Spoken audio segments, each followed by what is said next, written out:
Today, Canto 23 of Dante's Purgatorio, in which the poets are overtaken by the spirit of Forese, who had been a friend of our poets on earth, and who now inveighs bitterly against the immodest dress of their countrywomen at Florence.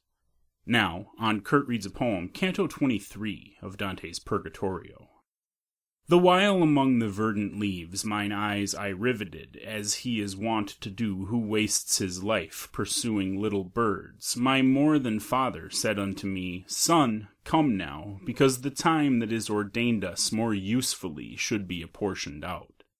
I turned my face, and no less soon my steps unto the sages, who were speaking so they made the going of no cost to me, and lo, were heard a song and a lament.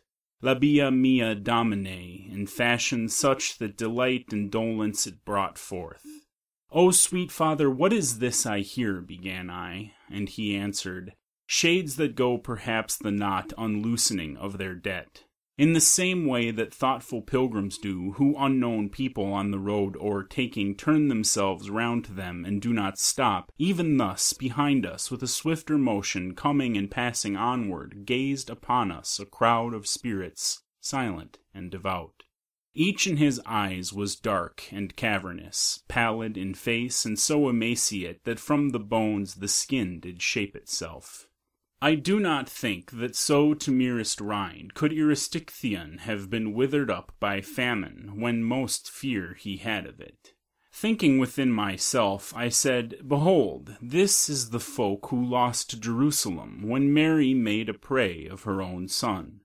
Their sockets were like rings without the gems. Whoever in the face of men reads Omo might well in these have recognized the M. Who would believe the odor of an apple begetting longing could consume them so, and that of water, without knowing how? I still was wondering what so famished them, for the occasion not yet manifest of their emaciation and sad squalor, and lo, from out the hollow of his head, his eyes a shade turned on me, and looked keenly, then cried aloud, What grace to me is this? Never should I have known him by his look, but in that voice was evident to me that which his aspect had suppressed within it. This spark within me wholly rekindled my recognition of his altered face, and I recalled the features of Forese. Ah, do not look at this dry leprosy, entreated he, which doth my skin discolor, nor at default of flesh that I may have.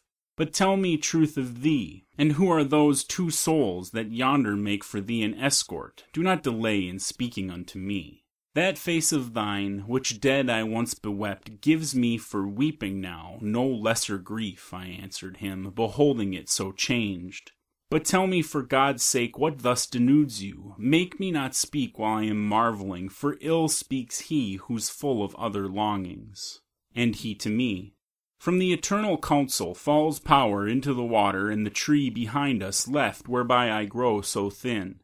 All this people who lamenting sing for following beyond measure appetite in hunger and thirst are here re-sanctified.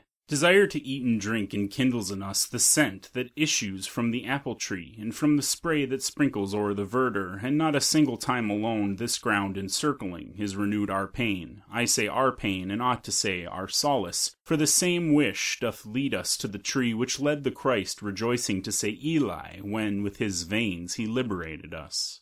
And I to him, Forese, from that day when for a better life thou changedst worlds, up to this time 5 years have not rolled round. If sooner were the power exhausted in thee of sinning more than thee the hour surprised of that good sorrow which to God reweds us, how hast thou come up hitherward already? I thought to find thee down there, underneath, where time for time doth restitution make. And he to me, Thus speedily has led me to drink the sweet wormwood of these torments, my Nella, with her overflowing tears. She with her prayers devout and with her sighs has drawn me from the coast where one awaits, and from the other circles sent me free. So much more dear and pleasing is to God my little widow, whom so much I loved, as in good works she is the more alone. For the Barbagia of Sardinia, by far more modest in its women is than the Barbagia I have left her in. O brother sweet, what wilt thou have me say? A future time is in my sight already, to which this hour will not be very old, when from the pulpit shall be interdicted to the unblushing womankind of Florence to go about displaying breast and paps. What savages were ere, what Sarcians who stood in need to make them covered go of spiritual or other discipline.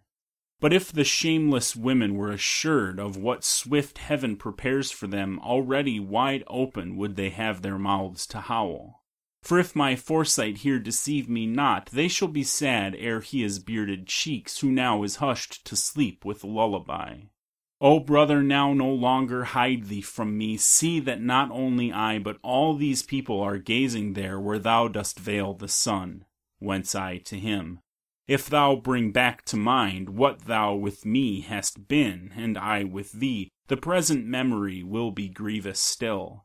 Out of that life he turned me back who goes in front of me, 2 days agone, when round the sister of him yonder showed herself, and to the sun I pointed.